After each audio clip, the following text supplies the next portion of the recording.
So the example that I actually wanted to talk about is a World War II veteran, and a lot of you guys probably don't even know him. And there's a meaning behind all of this. So I'm just gonna go ahead and get right into it. So the gentleman that we're talking about, his name is Robert Evan Brown Jr., also known as Bobbie. And he was born in Georgia. He enlisted in the Army at the age of 15, believe that. Wow. 15, 1922. So when the war broke out, he saw action in North Africa with the 2nd Armored Division. He was given a battlefield commission after that. And in 1944, he led his platoon into Omaha Beach during the D-Day landings. And he fought all the way across France. I mean, this guy had a hell of a time dragging his balls halfway across some continents, you know what I mean? Right, right. So on October 8th, 1944, his company had orders to attack Hill 239, which was in Germany, also known as Crucifix Hill. The hill was heavily fortified with 43 pillboxes and bunkers. So Brown was tasked with destroying 7 of them. They commenced the attack and only made it to 150 yards before being pinned down by heavy fire. Brown crawled up to the first 2 bunkers and took them out with a satchel charge. When Brown ran down the hill to get more explosives, his sergeant told him, "Hey, there's a bullet holes in your canteen." He had been hit in the hip and was bleeding profusely.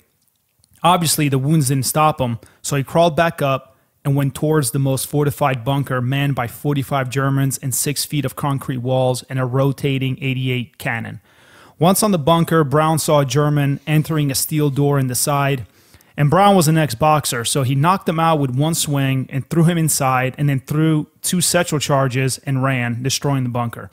Brown personally led his men on a path of destruction through the rest of their assignments, and after an hour of hard fighting, Crucifix Hill was reduced to a smoking rubble. And for his actions, he was awarded the Medal of Honor.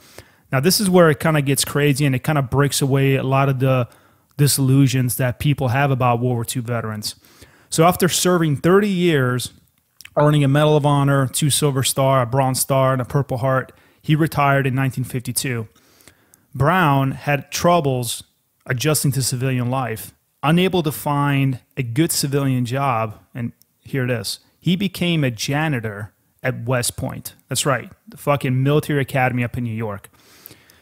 And after a long battle of unhappy memories of combat and in constant pain of war-related injuries, he committed suicide on November 12, 1971, and he is buried in Section 46, Site 1021-17 of the Arlington National Cemetery.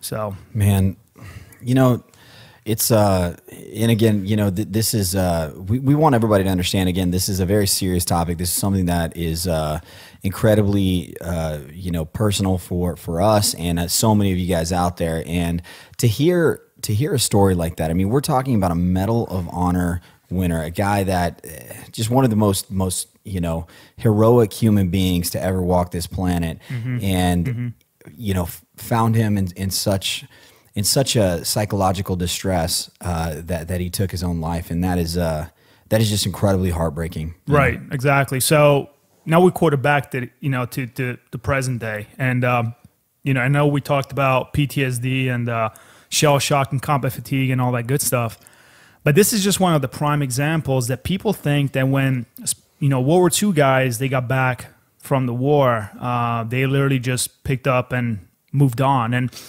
that's what they want you to think. But in a lot of cases, it wasn't like that. I mean, because you got to understand, you know, during those days, and I know we mentioned this in a couple episodes, that people didn't understand the psychological effects of being in combat, especially when you're, you know, 2-3 years of constant fighting. And yes, they had the VA, you know, but they had the support of the people, they had the support of the government in large ways.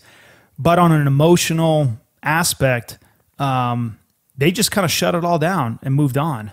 You know, one World War II veteran that we're actually hopefully get to see in the next couple of weeks, he fought on Iwo Jima, and he didn't start talking about this stuff until literally 2 years ago. You know, so what is the mechanism here of burying everything deep down? Is there anything positive that comes out of it? I don't think so.